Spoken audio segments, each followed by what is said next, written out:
Здраво, драги пријатели. Денеска ќе отвориме една тема која што во Македонија гледам дека многу често поимите се мешат како да е едно те исто, но всушност има голема разлика.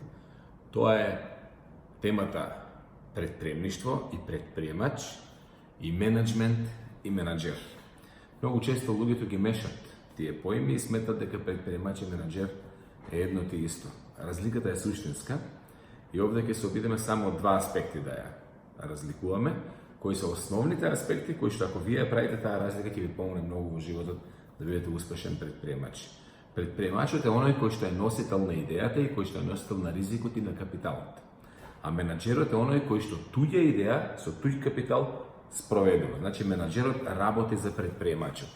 Менаџерите се оние кои што менаџираат. И овде има една голема заблуда дека менаџерот менаџира се. Запамтете една работа. Менаџерот може да менаџира само три работи. Квалитетот, времето и парите.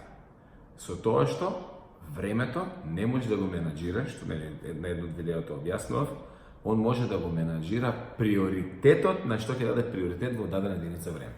Значи има менаџирање на приоритети, на пари и на квалитет. И ако даде приоритет на било кое од тие три теми, страдат другите две.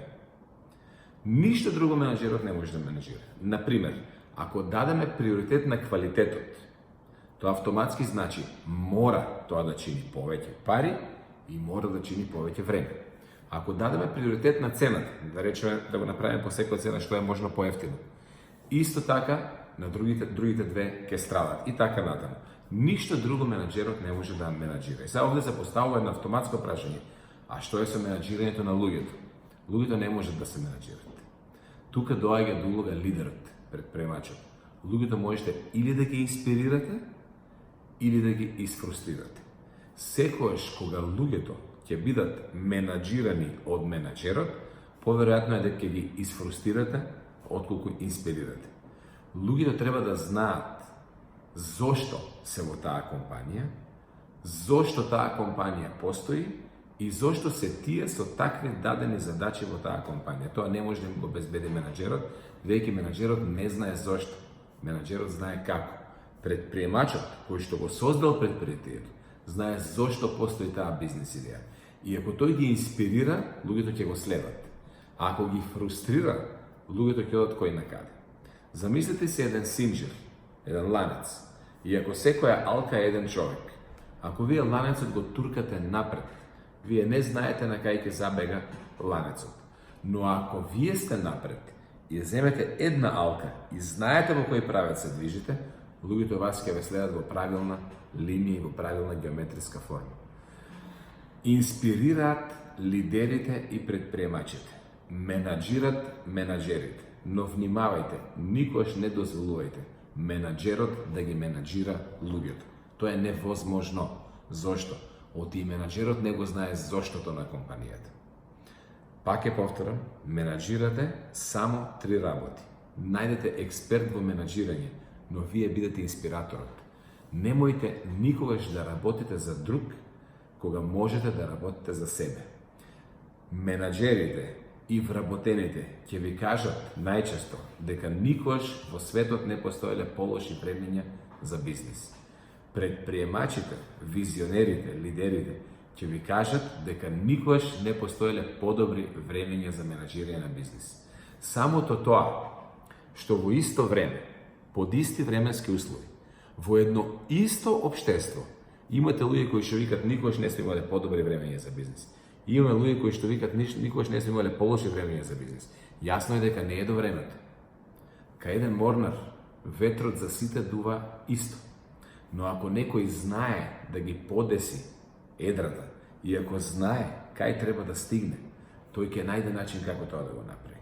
Ако некој не знае, ќе се жали на времето. Кога немате визија, вие проаѓате во сферата на вработење и работите за друг. Кога имате визија, вие работите за себе и ангажирате други. Секогаш бидете предприемач. Зошто? Затоа што и јас тврдам дека никогаш немало по-убаво време за работење на еден бизнис. И сега ќе ви објаснам зошто. Преку овие телефони со кои што јас сега се снимам и на овој YouTube канал на кој што ги пуштам тие видеа, Зарем не сум поврзан теоретски со 3-4 милиарди луѓе? Па зарем не можете било која идеја да ја споделите во исто време со неколку илјадници луѓе? Јас одлучив овие видеа да ги правам на македонски, па споделувам теоретски со неколку десетини илјади луѓе. Ако ги правам на англиски, неколку милиарди луѓе ми се достапни. И се пазете, сето тоа е релативно бесплатно. И ако јас имам визија, можам да се поврзам и мојата идеја да ја споделам со милиони луѓе. Па кажете ми кога во историјата на човештвото ние сме имале подобри времења. И со еден клик јас можам да ја најдам било која наука, било која знаење, било кој автор. Можам сега да го најдам норвешки, Достоевски да го читам на норвешки јазик ако сакам. И ако знам. Сето светско знаење ми е достапно за неколку клика за 5 секунди. Никогаш немало подобри времења за успех. Меѓутоа, и никогаш немало помалку лидери. И пак некој ќе каже тоа е закана, тој ќе има мајндсет на менаџери на вработен, а некој ќе каже тоа е шанс. Па ако нема многу лидери, а вие сте и може да станете, па вие шутирате пенал без голман. Никогаш во животот не сме имале подобра шанса да направиме бизнес. Повторувам, по кој знае кој пат, животот вас ве сака. Но ако вие тоа не го разберете и не поверувате во тоа, не може животот ништо да ви направи ако вие не одлучите нешто со вашиот живот да направите. Бидете лидер и визионер, а не предприемач. Се гледаме утре.